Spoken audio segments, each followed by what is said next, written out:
अस्सलाम वालेकुम दोस्तों, कैसे हैं आप? ठीक। आज मैं आपको शाही चिकन कोरमा बनाने की रेसिपी बता रहा हूँ। शाही चिकन कोरमा कैसे बनाया जाता है। इसके लिए जो है सबसे पहले आपने 3 से 4 अदद प्याज लेने हैं और इन प्याज़ों का जो है ना आपने पेस्ट बना लेना है। ये मैं ग्राइंडर में डाल रहा हूँ और इनका पेस्ट बना रहा हूँ। और इसमें मैं जो है 5 से 10 अदद जो है ये रेड वाली जो गोल मिर्चें हैं ये डाल रहा हूँ। ये भी इसके साथ थोड़ा सा मैं इसमें पानी ऐड कर दूँगा, बिल्कुल थोड़ा सा पानी ऐड करना है। अब मैं ये इसके बिस्मिल्लाहिर्रहमानिर्रहीम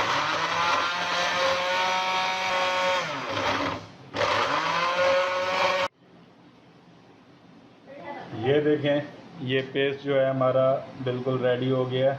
अब मैं इसको निकाल लूँगा। फिर इसके बाद हमने जो है टमाटर का पेस्ट बनाना है। अब हम जो है ये टमाटर का पेस्ट बना रहे हैं। पहले हमने प्याज का पेस्ट बना लिया, प्याज और मिर्चें। अब जो है हम ये टमाटरों का पेस्ट बना रहे हैं। ये देखें, ये टमाटरों का पेस्ट जो है हमारा रेडी हो गया है। याद रखिएगा, टमाटर जो है आपने छील लेने हैं। टमाटर छील के उसके बाद पेस्ट बनाना है। बिस्मिल्लाहिर्रहमानिर्रहीम। ये देखें, ये मेरे पास जो है तकरीबन 1.5 kg 1500 ग्राम जो है चिकन है। ठीक है। अब इसके ऊपर मैं जो है हस्बे जायका नमक डालूँगा। आप अपने हिसाब से नमक डालिएगा, बाद में भी डाल सकता है। ये मैं अपने हिसाब से इसके ऊपर 1 चम्मच जो है नमक का डाल रहा हूँ। ठीक है। और अब इसके ऊपर मैं 1.5 चम्मच जो है ये वाइट पेपर है। ब्लैक पेपर नहीं था तो उसकी जगह पे मैं वाइट पेपर इस्तेमाल कर रहा हूँ। आप वाइट भी कर सकते हैं और ब्लैक पेपर भी इस्तेमाल कर सकते हैं। ये मैं 1.5 चम्मच के करीब इसके ऊपर, 1.5 kg है तो 1.5 चम्मच इसके ऊपर मैं। अच्छा, अब इसके बाद जो है 2 चम्मच जो है ये हमारे पास लहसुन और अदरक का पेस्ट है।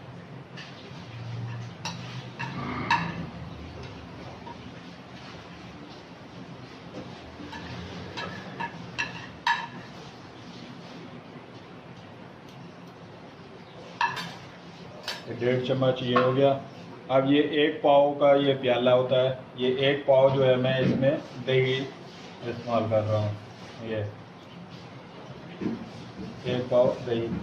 अब इसको अच्छे तरीके से मिक्स करके आपने तकरीबन आधे घंटे के लिए जो है ना इसको रख देना है। कितने? 30 मिनट, आधा घंटा इसको अच्छे तरीके से मिक्स करना है। बिस्मिल्लाहिर्रहमानिर्रहीम।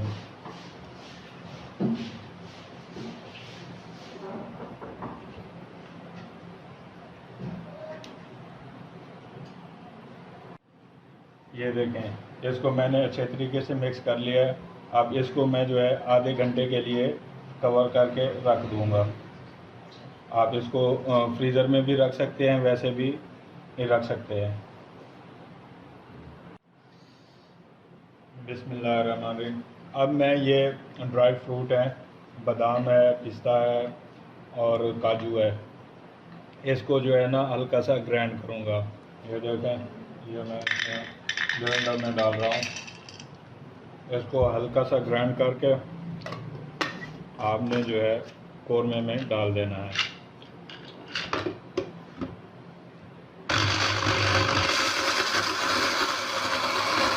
ये देखें, ये मैंने इसमें को जो है ना ग्राइंड कर दिया है ड्राई फ्रूटों को। अब ये किस वक्त डालने हैं वो आगे चल के मैं आपको बताऊंगा। और इसमें सब्ज़ जो है छोटी इलायची जो है वो भी डालनी है, 4 से 5 अदद। बिस्मिल्लाहिर्रहमानिर्रहीम। ये देखिए, मैंने ऑयल जो है ना ये कढ़ाई में डाल दिया है, इसको गर्म कर रहे हैं। उसके बाद हम जो है इसमें